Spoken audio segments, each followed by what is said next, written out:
When trying to diagnose the flu in the past, we used to have to send out cultures, and we have to wait for a confirmation from the lab to determine if it was flu. And at that point, we were making decisions anyway, whether to put somebody on Tamiflu or other treatment options. There have been, over the last few years, a development of rapid flu kits that we can use that are approved by the FDA. They have become more sensitive and more specific over the years. It does allow us to test not only for type A strains, but also type B strains. And this has been very helpful in order to be able to determine if somebody has the flu or not. Now, a negative rapid test does not exclude the flu entirely, but it does give you an indication. And certainly a positive test would help you in giving you the right direction to take care of a patient. In our offices in Central State, the family practice of Central State, we are using the rapid flu test, and that is helping us widely to care for our patients. I can't answer for all doctors as to what they're doing. I do speak to my colleagues, some are and some aren't. And not that money should ever play a part in this. Unfortunately, the kits are not cheap. They are expensive, and not all insurance companies are reimbursing us in the office for doing testing. Now, colleagues, including myself, will say, we put patient care first, so we will try to, just eat the cost if we have to, if it means giving better care. Unfortunately, though, that when you are laying out a lot of money for kits and not getting reimbursed, sometimes doctors may make that decision.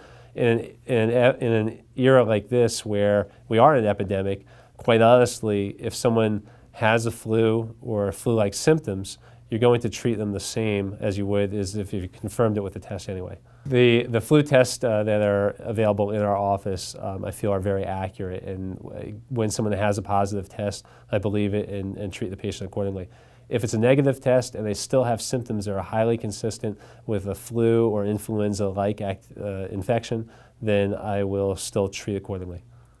When patients come in, they may come in with various symptoms that sometimes overlap.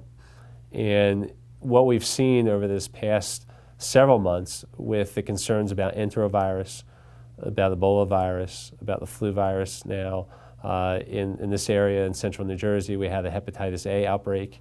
When patients come in, we have to consider all options. With the years of training that we have, we do have to consider all possibilities. We usually develop a differential diagnosis before treating a patient. Certainly when someone comes in this time of year, if they do have flu-like symptoms, usually that is going to be the leading likely diagnosis. But we do have to, every patient is individual, and we do have to take into consideration recent travel history, exposure to others, where they work, what they do. Are there other symptoms that are not necessarily consistent with something like the flu? So we do have to take that all into consideration. But I would say this past year, with everything that's been thrown at physicians everywhere, and particularly in this part of New Jersey, I think our antennas are up. We know that infections are becoming more aggressive.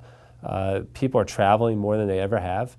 And we have to be prepared that now, especially with Ebola coming to the United States like it has, the game has changed. And I think all of us, not only doctors, I think the entire community needs to be aware.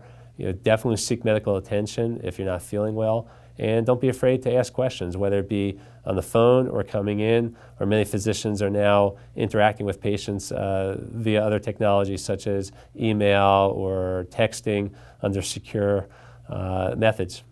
Patients will come in and say, I have the flu, or sometimes they come in and say, I have other things. I have strep throat, I know I do. Our job is to determine fact from not, and determine the best course of treatment.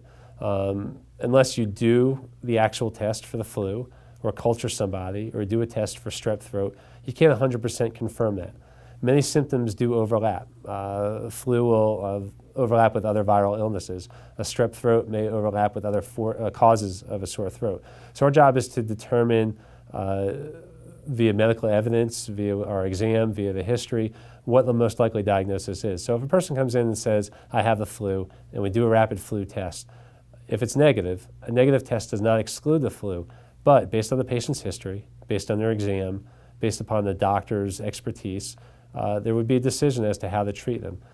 Given the epidemic that we're in right now, if somebody has flu-like symptoms and an illness that is very consistent with the flu, regardless of whether that test is negative or positive, if the doctor feels it would be helpful to the patient to prescribe them something such as Tamiflu or to give other supportive care, whether it be fluids, whether it be medications to help with their cough, medications to help with breathing, medications to help with sore throat or fever, or just rest itself, which is always a nice way for anybody. Rest and fluids always helps a lot of people.